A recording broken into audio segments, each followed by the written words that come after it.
Hello friends, welcome to knowledge Mandali. आपकी तैयारी को आगे बढ़ाते हुए आज के डिस्कशन में हम करेंगे MCQ on school administration and academics. मतलब कि सीडीपी और एकेडमिक पार्ट पर 20 क्वेश्चंस का मैं कलेक्शन लेकर के आया हूँ। और ये क्वेश्चंस है वो बहुत ही इंपॉर्टेंट है for the post of DCAC principal, vice principal in NVS, KVS, EMRS, NCT conducted by UPSC, limited departmental examinations and limited departmental competitive examinations. These questions are also useful for TET examinations like C TET, REET, UP TET, super TET etcetera. तो देखते हैं सबसे पहला question 261। What is meant by sensitive period in child development? बाल विकास में संवेदनशील अवधि का क्या अर्थ है? ऑप्शन देख लेते हैं। A, period concerning a rapid advances only in cognition and learning. B, optimal period for development of specific capabilities. C, period in which development of only language can be accelerated. D, period at which physical growth is at its peak. Correct option will be B, optimal period for development of specific capabilities. मतलब कि संवेदनशील अवधि है वो क्या है? Optimum period है जहां पर स्पेसिफिक कैपेबिलिटीज है वो बच्चे की डेवलपमेंट होती है, तो उसको सेंसिटिव पीरियड बोलते हैं। सही उत्तर हमारा हो जाएगा B. Next question 262। Cephalocaudal principle of development states that. मतलब कि सिफेलोकोडल का मतलब है सिर से पैरों की ओर जो विकास का सिद्धांत है वो क्या कहता है, क्या बताता है? ऑप्शन देख लेते हैं। A, development proceeds from head to toe. B, development proceeds from centre to extremities. C, development proceeds from toe to head. D, development proceeds from extremities to the centre. यहां पर सही उत्तर हो रहा है A, development proceed from head to tail. मतलब सिर से पैरों की ओर विकास होता है। सबसे पहले डेवलपमेंट है वो सिरों भाग में होता है और उसके बाद में दूसरे भाग में नीचे के पार्ट में डेवलपमेंट होता है। तो सिफेलो का मतलब होता है सिर होता है और कोडल का मतलब है नीचे के भाग होते हैं, मतलब पैरों की ओर विकास होता है। तो सिफेलोकोडल विकास है वो किसकी ओर डेवलपमेंट है, विकास है वो शुरू होता है सिर से और जाता है नीचे की ओर, मतलब पैरों की ओर। सही उत्तर हमारा हो जाएगा A. Question number 263। Thought becomes abstract and idealistic during the period of. किस अवस्था के दौरान विचार अमूर्त और आदर्शवादी होते हैं? Options are A, infancy. B, early childhood. C, middle childhood. D, adolescence. Correct answer is B, adolescence. मतलब कि विचार है वो एब्स्ट्रैक्ट होते हैं, अमूर्त होते हैं और साथ में आइडियलिस्टिक होते हैं, आदर्शवादी भी होते हैं। और ये कौन से पीरियड में ये होता है? Thoughts become abstract and idealistic, मतलब कि अमूर्त और आदर्शवादी विचार है वो कब डेवलप होते हैं बच्चे में? किशोर अवस्था में डेवलप होते हैं। सही उत्तर हो जाएगा हमारा डी।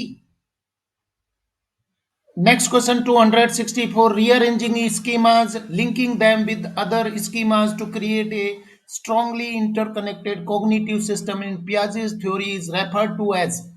मतलब कि पियाजे के सिद्धांत में एक दृढ़ता से परस्पर जुड़ी संज्ञानात्मक प्रणाली बनाने के लिए स्कीमाओं को पुनर्व्यवस्थित करना, उन्हें अन्य स्कीमाओं से जोड़ना कहा जाता है। क्या कहा जाता है? ऑप्शन देख लेते हैं। A, assimilation. B, accommodation. C, organisation. D, maturation. Correct option will be A, assimilation.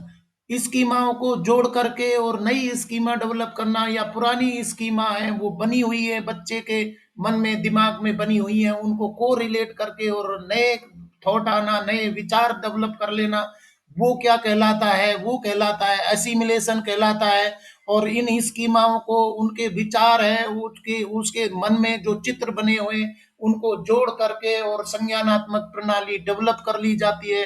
वो प्रोसेस है वो कहलाती है एसिमिलेशन। सही उत्तर हो जाएगा यहाँ पर ए।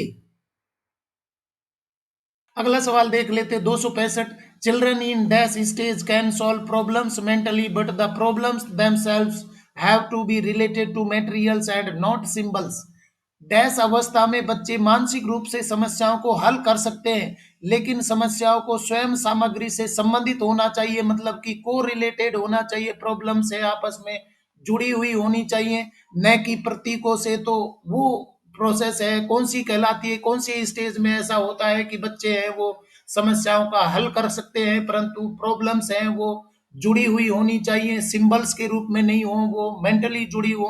तो उनको उस प्रोसेस को, उस स्टेज को क्या बोलते हैं? ऑप्शन देख लेते हैं। A formal operational, B concrete operational, C sensory motor, D preoperational. Correct option is B concrete operational. ये प्रोसेस है कौन सी स्टेज में होती है? कॉन्क्रीट ऑपरेशनल स्टेज में होती है, जहां पर बच्चे हैं वो मानसिक रूप से समस्याओं को हल कर सकते हैं, परंतु समस्याएं है वो स्वयं में एक सामग्री होनी चाहिए, मतलब कि वो प्रॉब्लम्स है वो अपने आप पे रिलेटेड होनी चाहिए, ना कि वो सिंबल में हो। तो सही उत्तर हमारा हो जाएगा B. Next question 266. Socio-constructivist theorist consider the child as सामाजिक रचनात्मक सिद्धांतवादी बच्चे को मानते हैं, क्या मानते हैं? सामाजिक रचनात्मक सिद्धांतवादी है वो बच्चे को क्या मान करके चलते हैं? ऑप्शन देख लेते हैं। A blank slate, B passive recipient of knowledge, C active beings involve in creation of knowledge, D miniature adults. सही उत्तर यहाँ पर हो रहा है C active beings involve in creation of knowledge. मतलब कि सामाजिक रचनात्मक सिद्धांतवादी है वो बच्चे को एक एक्टिव बीइंग्स मानते हैं, सजीव मानते हैं, और वो नॉलेज को क्रिएट करता है, रचनात्मकता वो लाता है, खुद पैदा करता है, सोच करके इन्वॉल्व हो करके नॉलेज को क्रिएट करने का वो काम कर रहा है। तो यहाँ पर सही उत्तर हो जाएगा सी। Move to question number 267. Encouraging dialogue among students and providing scaffolding are examples of this. मतलब कि छात्रों के बीच संवाद को प्रोत्साहित करना और मचान इसके फोल्डिंग प्रदान करना, इसके उदाहरण है। किसके उदाहरण होने चाहिए जब बच्चे के बीच में संवाद को प्रोत्साहित किया जा रहा है और इसके फोल्डिंग प्रदान की जा रही है, मतलब कि उसको सहायता प्रदान की जा रही है, तो इसको हम क्या बोलते हैं? किसका एग्जाम्पल होना चाहिए? ऑप्शन देख लेते हैं। A creating a zone of proximal development, B conditioning of responses, C positive reinforcement, D transfer of learning. Correct answer is A creating a zone of proximal development. मतलब कि encouraging dialogue among students and providing scaffolding are example of creating a zone of proximal development. यहाँ पर बताया गया है कि जो पहले से जो ज्ञान रखता है, थोड़ी समझ रखता है, वो कम समझ वाले को सहायता प्रदान करे, मतलब बड़ा भाई है वो छोटे को सहायता प्रदान करे, तो ये कहलाते हैं इसके फोल्डिंग। और सही उत्तर हो जाएगा यहाँ पर ए। Question number 268. Who proposed that new knowledge is constructed is a zone between what the kind knows and what she is capable of knowing with support?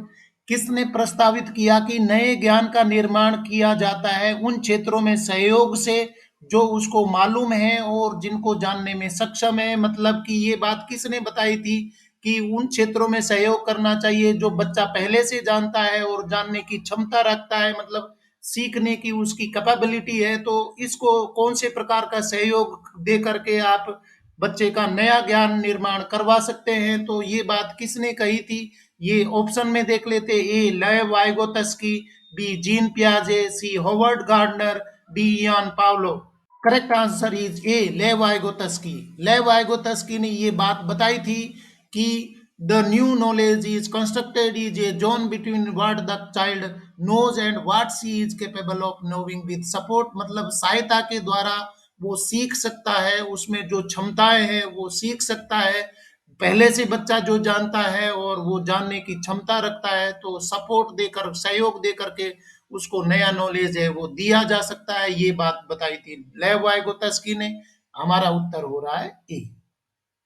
Question number 269. Which of these situations is illustrative of a child centred classroom?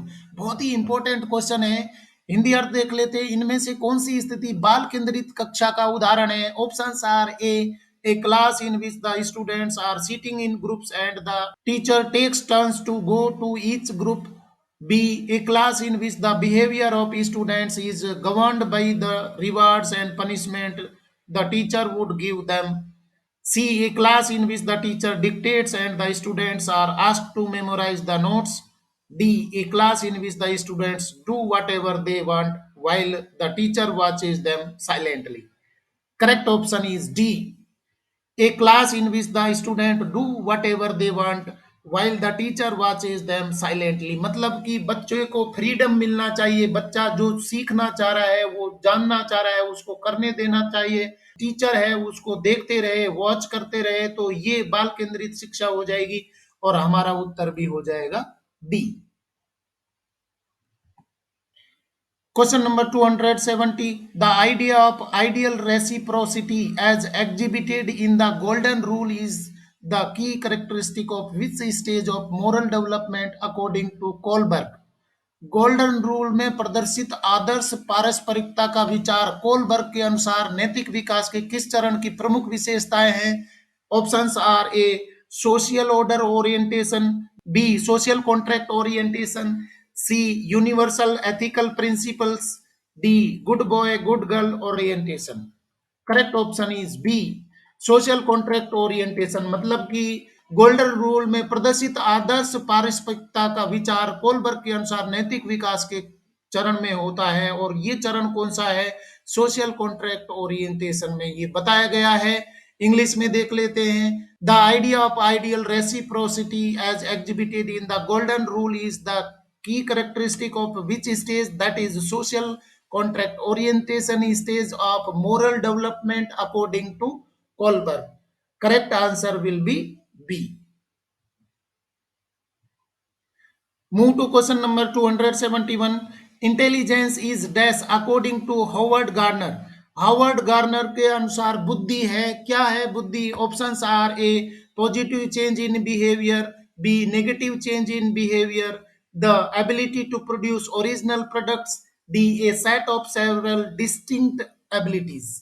Correct option is D a set of several distinct abilities. मतलब कि intelligence है वो क्या है? Howard gardener के अनुसार कई सारे सेट हैं जहां पर डिस्टिंक्ट एबिलिटीज उसमें पाई जाती हैं, कई सारी क्षमताओं से मिलकर के इंटेलिजेंस बनती है और हमारा सही उत्तर हो जाएगा डी।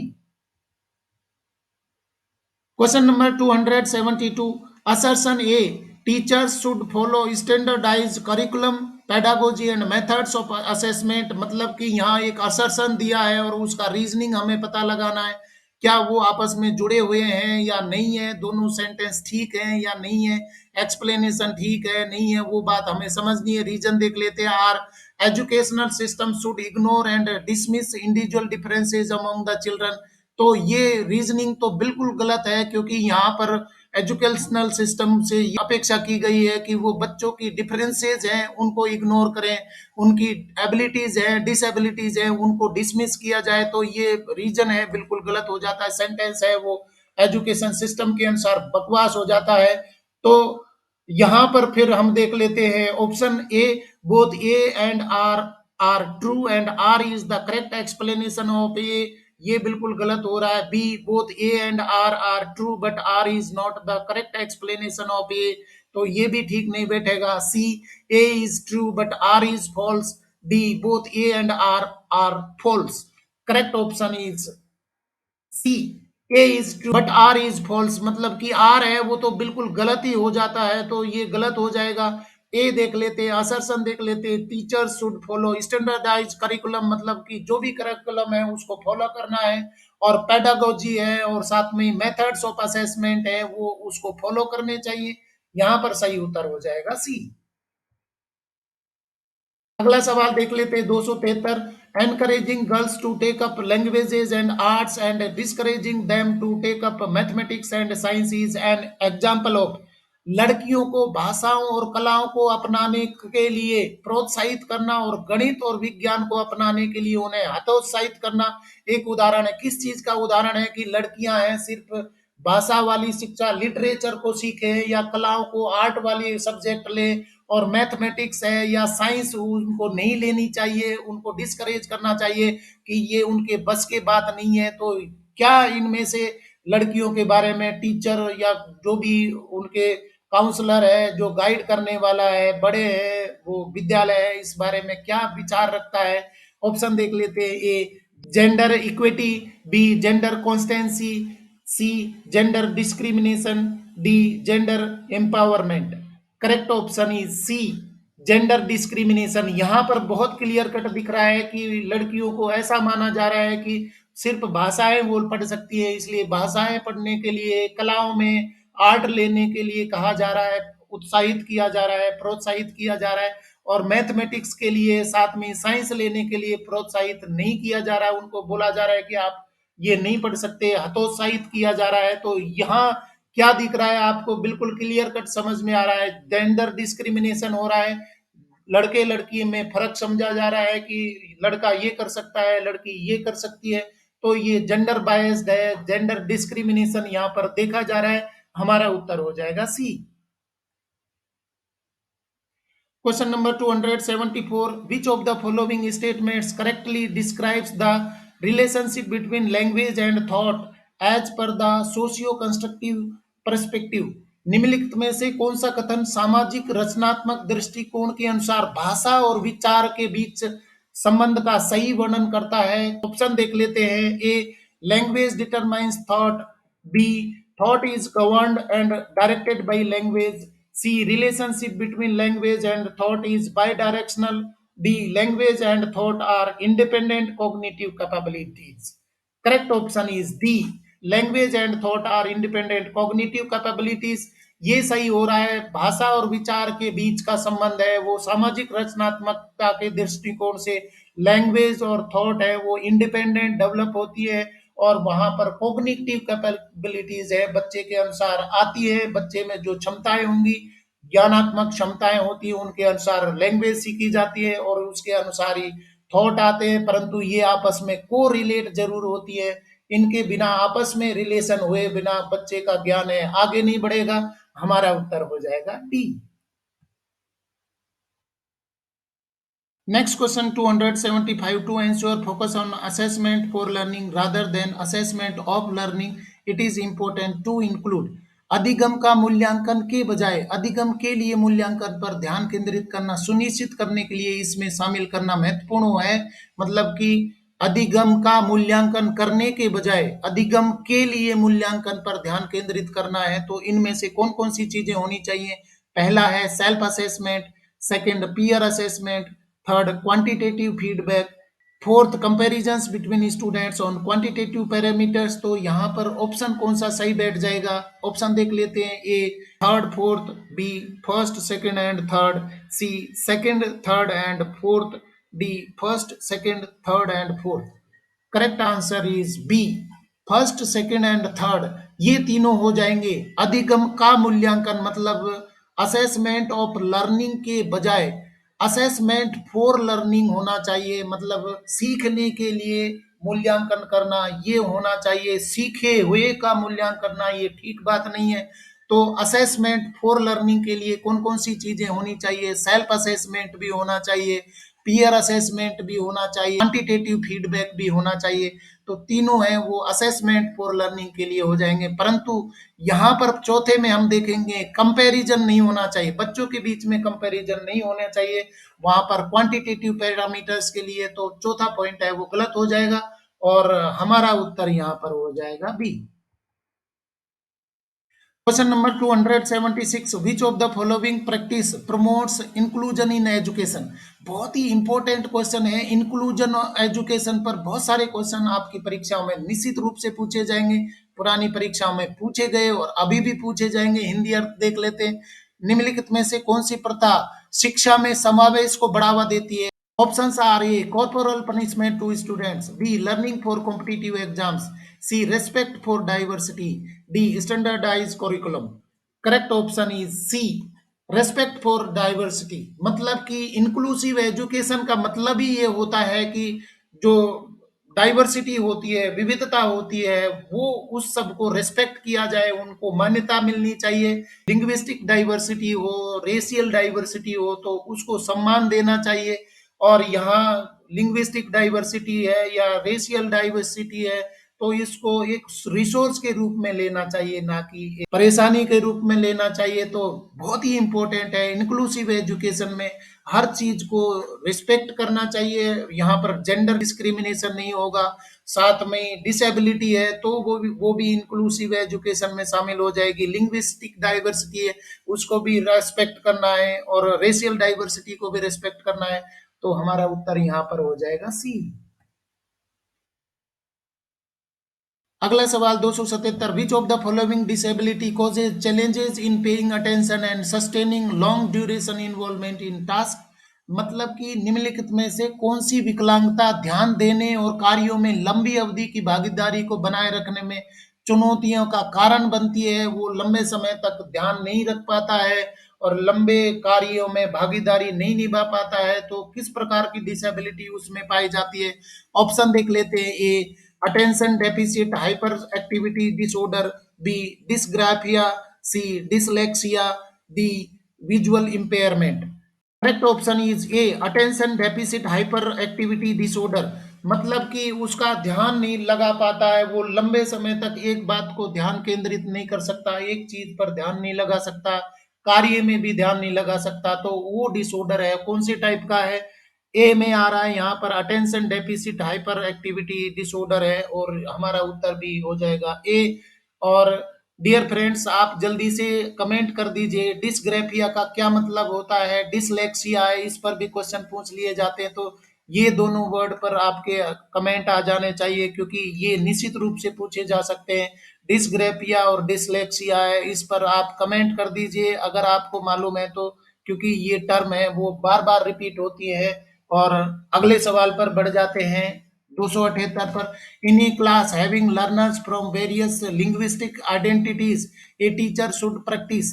विभिन्न भाषा विज्ञान पहचानने वाले शिक्षार्थियों वाली कक्षा में एक शिक्षक को अभ्यास करना चाहिए। मतलब कि यहाँ पर लिंग्विस्टिक आइडेंटिटीज है, लिंग्विस्टिक डाइमॉर्फिज्म पाया जा रहा है, विविध भाषी बच्चे हैं, तो बच्चों की क्षमता के अनुसार, भाषाओं के अनुसार शिक्षक को क्या करना चाहिए। Options are A multilingualism, B segregation, C labelling, D stereotyping. Correct option is A multilingualism. मतलब कि बहुभाषी बच्चे हैं तो मल्टीलिंगुअलिज्म है वहां पर अपनाया जाना चाहिए, उसको रिस्पेक्ट भी करना है, डाइवर्सिटी को भी रिस्पेक्ट करना है, और बच्चों को उनकी भाषा के अनुसार सिखा देना जरूरी होगा। परंतु ये गलत हो जाएंगे, सेग्रीगेशन तो बिल्कुल नहीं करना है कि ये हिंदी बोलने वाले मराठी, तेलुगु, कन्नड़, तमिल इनके अनुसार इनको अलग अलग बांट दिया जाए, बिल्कुल गलत हो जाएगा। लेबलिंग की भी नहीं करनी है कि ये हिंदी भाषी है, ये अहिंदी भाषी है, ये लेबलिंग भी बिल्कुल गलत हो जाएगी। और स्टीरियोटाइपिंग है वो हो सकती है, परंतु यहाँ पर हो रहा है मल्टीलिंगुअलिज्म। सही उत्तर। Move to question number 279. Use of multimedia for communication will help inclusion of। संचार के लिए मल्टीमीडिया के उपयोग से निम्नलिखित को शामिल करने में मदद मिलेगी। मल्टीमीडिया का उपयोग करने इसमें मदद मिलेगी। सेंटेंस देख लेते हैं। First, students with intellectual difficulties. Second, students with giftedness. Third, students with autism. Fourth, students with dyslexia. तो कौन कौन सी चीजों में सहायता मिलेगी? आप कम्युनिकेट करवा रहे हैं इन सारे बच्चों में से, तो कौन सी चीज की सहायता ले रहे हैं? मल्टीमीडिया की कम्युनिकेट करने में। तो ऑप्शन देख लेते हैं। A first, B second and third, C first second and fourth, D first second third and fourth. Correct answer is D first second third and fourth. सभी में मल्टीमीडिया मदद करेगी। जैसे कि स्टूडेंट्स विद इंटेलेक्चुअल डिफिकल्टी रखते हैं उनके लिए भी मल्टीमीडिया कम्युनिकेशन में मदद करती है। साथ में स्टूडेंट्स विद गिफ्टेडनेस है, गिफ्टेड स्टूडेंट के लिए भी मल्टीमीडिया का उपयोग है, कम्युनिकेशन में मदद करेगा। स्टूडेंट्स विद ऑटिज्म इसमें भी सहायता मिलेगी, स्टूडेंट्स विद डिसलेक्सिया इसमें भी सहायता मिलेगी। तो मल्टीमीडिया है वो इन सभी बच्चों को कम्युनिकेट करने में, उनको शिक्षा प्रदान करने में मदद करेगी, और हमारा उत्तर हो जाएगा डी। हाँ डियर फ्रेंड्स, T20 का लास्ट क्वेश्चन देख लेते हैं। 280, विच of the following is a correctly matched pair of appropriate accommodation strategies for inclusion of students with specific disability. मतलब कि विशिष्ट निःशक्तता वाले छात्रों को शामिल करने के लिए उपयुक्त आवास रणनीति निम्नलिखित में से कौन सा जोड़ा सही ढंग से सुमेलित है, जो अकोमोडेट कर सकता है, इंक्लूजन कर सकता है स्टूडेंट की स्पेसिफिक डिसेबिलिटी के अनुसार। कौन से तरीके की शिक्षा उनको दी जानी चाहिए, वो क्या बोलेंगे उसको। तो यहाँ पर देख लेते हैं option A dyscalculia, provision of use of calculator, B dyslexia, giving long essay to be written, C visual impairment providing read to text software, D autism increasing visual overload. Correct option is C visual impairment providing read to text software. मतलब ये बहुत ही जरूरी हो जाएगा, बिल्कुल सहायता करने वाली चीज हो जाएगी। विजुअल इंपेयरमेंट है मतलब कि दृष्टि बाधित बच्चे हैं, उनको इस तरीके का सॉफ्टवेयर दिया जाए कि वो खुद ही टेक्स्ट को रीड करे, वो अपने आप उसको देखने की जरूरत नहीं पड़े, बच्चा है वो सीखते जाए। विजुअल इंपेयरमेंट जिसमें इस डिसेबिलिटी है वो सीखते जाए, तो सबसे फिट बैठ रहा है। ये डिसकैलकुलिया है, ये तो provision of use of calculator, बच्चे को कैलकुलेशन में पहले से ही मुश्किल हो रही है और आपने उसको प्रोविट कर दिया, कैलकुलेटर यूज नहीं कर रहा है, तो ये फिट नहीं बैठेगा, अकोमोडेट नहीं कर पा रहा है। Dyslexia, giving long essay to be written, ये बहुत बड़ी समस्या क्रिएट हो जाएगी कि बच्चा लिखने में पहले से ही असुविधा महसूस कर रहा है, उसको बहुत बड़े लेसन दे दिए, बहुत सारे ऐसे लिखने को दे दिए, तो ये भी आप सही उसके साथ में न्याय नहीं कर रहे हैं। और ऑटिज्म इंक्रीजिंग विजुअल ओवरलोड, मतलब कि ऑटिज्म वाले बच्चे को विजुअल ओवरलोड कर रहे हैं, उसको बहुत ज्यादा कार्य दे रहे हैं, देखने वाली चीजों पर ध्यान अटेंशन करने के लिए बहुत ज्यादा कार्य कर रहे हैं, तो सारे है वो गलत हो जाएंगे। आप सही प्लानिंग नहीं कर पा रहे हैं, अप्रोप्रिएट अकोमोडेशन स्ट्रेटजी आपके पास में नहीं है, इंक्लूसिव एजुकेशन में जहां पर कि स्पेसिफिक नीड बच्चे को है, तो सही यहाँ पर बैठ जाएगी visual impairment providing read to text software, और हमारा आंसर भी हो जाएगा सी। इस तरीके से डियर फ्रेंड्स हमने T20 के 20 क्वेश्चंस हैं वो कर लिए हैं, और बिल्कुल ये रिसेंट ट्रेंड पर आधारित क्वेश्चंस है। आपके एकेडमिक पार्ट सीडीपी और आप कह सकते हैं कि स्कूल एडमिनिस्ट्रेशन में एकेडमिक पार्ट में ये क्वेश्चंस है वो आने वाली कमिंग एग्जामिनेशंस में आपसे पूछे जाएंगे, क्योंकि जो आउटडेटेड टेक्निक हो गई और उस पर बेस्ड कोई क्वेश्चन आपने तैयार कर रखे हैं, तो सोचिए मत वो छूट जाएंगे, वो नहीं पूछे जाएंगे। साइकोलॉजी पर पहले फोकस होता था, साइकोलॉजी है वो आप नए एग्जामिनेशन के ट्रेंड में देखेंगे तो कहीं पर कुछ नहीं पूछा जाता। यहाँ पर बिल्कुल बच्चों के संबंध से, बच्चों की प्रॉब्लम से संबंधित क्वेश्चन है वो पूछे जाते हैं। और मैं लेकर के आया बहुत ही इंपॉर्टेंट का collection for the post of DCAC principal VP in NVS KVS EMRS NCT LDE LDC examinations, and these questions also very much important for the TET examinations like CTET, REET, UPTET, SuperTET and other state boards। अगर आपको आज के question पसंद आए तो like share करें, आप मुझको फेसबुक पेज पर भी फॉलो कर सकते हैं नॉलेज मंडली पर, और नॉलेज मंडली को सब्सक्राइब करना तो जरूरी है, क्योंकि नॉलेज मंडली is the right choice. Thank you very much.